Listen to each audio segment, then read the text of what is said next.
Hello সবাইকে, আশা করি সবাই ভালো আছেন। চলে এলাম আরেকটি নতুন ভিডিও নিয়ে। আগে ব্র্যাক ব্যাংক আস্থা থেকে অন্য ব্যাংকের অ্যাকাউন্টে এনপিএসবি করলে কোনো টাকায় কাটতো না, একদম টোটালি ফ্রি ছিল। যেখানে অন্যান্য ব্যাংকে ট্রান্সফার করতে গেলে, যেমন ডাচ বাংলাতে ট্রান্সফার করতে গেলে পার ট্রানজ্যাকশনে 10 টাকা গুনতে হতো, সেখানে আস্থা app BRAC bank totally free ছিল।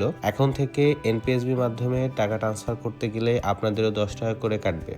এটা নতুন আপডেট এসেছে, প্রতি ট্রানজ্যাকশনে আপনাকে 10 টাকা অতিরিক্ত ব্র্যাক ব্যাংকে দিতে হবে। তো চলুন দেরি না করে দেখা যাক যে অন্য ব্যাংকের অ্যাকাউন্টে টাকা ট্রান্সফার করতে গেলে আসলে ব্র্যাক ব্যাংক 10 টাকা করে চার্জ করছে কিনা। তো প্রথমে আস্থা অ্যাপে লগ ইন করে নেবেন। আস্থা অ্যাপে লগ ইন করার পরে যে হোম বার্গার মেনু আছে, এখানে ক্লিক করবেন। ক্লিক করার পরে আমি যেহেতু টাকাটা ট্রান্সফার করব অন্য ব্যাংকের অ্যাকাউন্টে, সেখানে আমি ট্রান্সফার হচ্ছে এখানে ক্লিক করব। এখানে ক্লিক করার পরে আদার ব্যাংক আমি এখানে সিলেক্ট করব। আদার ব্যাংক সিলেক্ট করার পরে আমি এখানে নেক্সটে যাব। আমার এখানে অনেকগুলো বেনিফিশিয়ারি অ্যাকাউন্ট সিলেক্ট করা আছে। আপনার যদি সেট করা না থাকে তাহলে আপনি ওয়ান টাইম পে এখানে ক্লিক করবেন।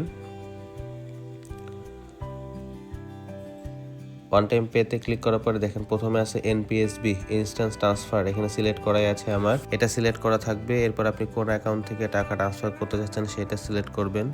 এরপর অ্যাকাউন্ট নাম্বারটা এখানে আপনাকে টাইপ করতে হবে। এরপর অ্যাকাউন্ট হোল্ডারের নেম এখানে টাইপ করতে হবে। ওকে, এবার বেনিফিশিয়ারি কোন ব্যাংকের অ্যাকাউন্টে টাকা ট্রান্সফার করতে যাচ্ছেন সেটা সিলেক্ট করবেন। দেখেন এইখানে আমি যখন অ্যামাউন্টটা টাইপ করছি পাশেই কিন্তু লিখে দিচ্ছে এই যে ট্রানজ্যাকশন ফি পিডিটি 10। ওকে, দেখা যাক। রিমার্কসে কিছু লেখার দরকার নাই, আইগ্রি টার্মস অ্যান্ড কন্ডিশনে ক্লিক করে আমরা নেক্সটে চলে যাব। নেক্সটে যাওয়ার পরে ডিটেলস এখানে কিন্তু আগে 0 থাকতো, ট্রানজ্যাকশন ফি 0 থাকতো, ট্রানজ্যাকশন অ্যামাউন্ট 1000 টাকা, ট্রানজ্যাকশন ফি 10 টাকা। আমার টোটাল ডেবিট অ্যাকাউন্ট মানে আমার অ্যাকাউন্ট থেকে চার্জ হবে 1010 টাকা। তার মানে ব্র্যাক ব্যাংকের অ্যাকাউন্ট থেকে অন্য ব্যাংকের অ্যাকাউন্টে টাকা ট্রান্সফার করতে গেলে যদি আমরা এনপিএসবি মাধ্যমে, যে চ্যানেল এনপিএসবি এই মাধ্যমটা ব্যবহার করি, তাহলে প্রতি ট্রানজ্যাকশনে আমাকে 10 টাকা দিতে হবে। BF10 করলে সেটা আবার লাগবে না।